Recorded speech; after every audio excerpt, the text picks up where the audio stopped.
வணக்கம் மக்களே. எடப்பாடி பழனிசாமிக்கு லாக் போடும் அமித்ஷா, ஆடிப்போய் கிடக்கும் இபிஎஸ், பாஜக போடும் லாப கணக்கு, அதிர்ச்சியில் அதிமுக. இந்த தகவலை பற்றி இந்த வீடியோவில் பார்க்கலாம் வாங்க. டெல்லியில் நடந்த இந்த சந்திப்பில் என்டிஏ கூட்டணியை வலுப்படுத்தும் வகையில் பல லாலாக்கள், பல டிமார்ட்கள் பேசப்பட்டதாக தகவல்கள் வெளியாகியிருக்குது.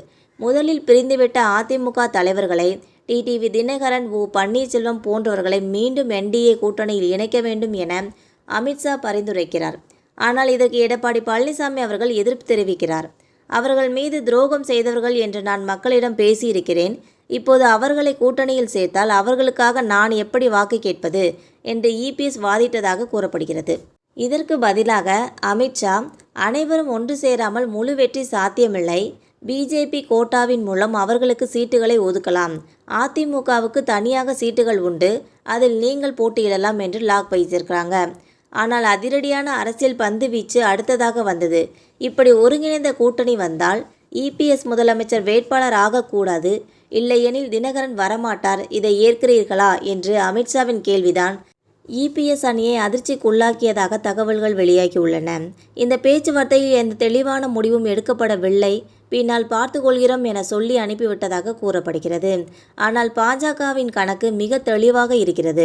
அவர்கள் விரும்புவது அதிக தொகுதிகள் அல்ல, வெற்றிகரமான தொகுதிகள்.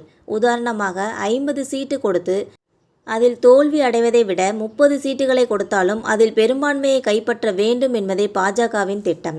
இதன் மூலம் அதிக எம்எல்ஏக்களை வெற்றி பெற செய்து தமிழக சட்டமன்றத்தில் என்டிஏ வலுவான நிலையை பெற வேண்டும் என்பதே பாஜகவின் இலக்காக உள்ளது.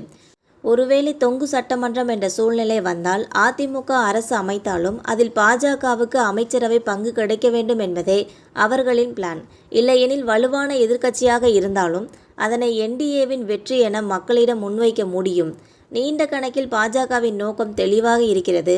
2026 தேர்தல் திமுக விசஸ் அதிமுக கூட்டணி என்ற நிலையை மாற்றி திமுக விசஸ் என்டிஏ கூட்டணி என்ற நிலையை உருவாக்க வேண்டும்.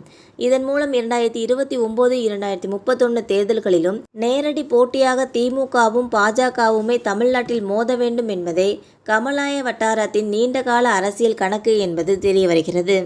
மேலும் இதையடுத்து ஒப்பந்தம் இறுதி செய்யப்பட்டு இருக்கும் நிலையில் பாமகவுக்கு 35 சட்டமன்ற தொகுதிகள், ஒரு ராஜ்யசபா எம்பி தொகுதியும் ஒதுக்கப்பட்டுள்ளதாக தகவல்கள் வெளியாகியிருக்கிறது.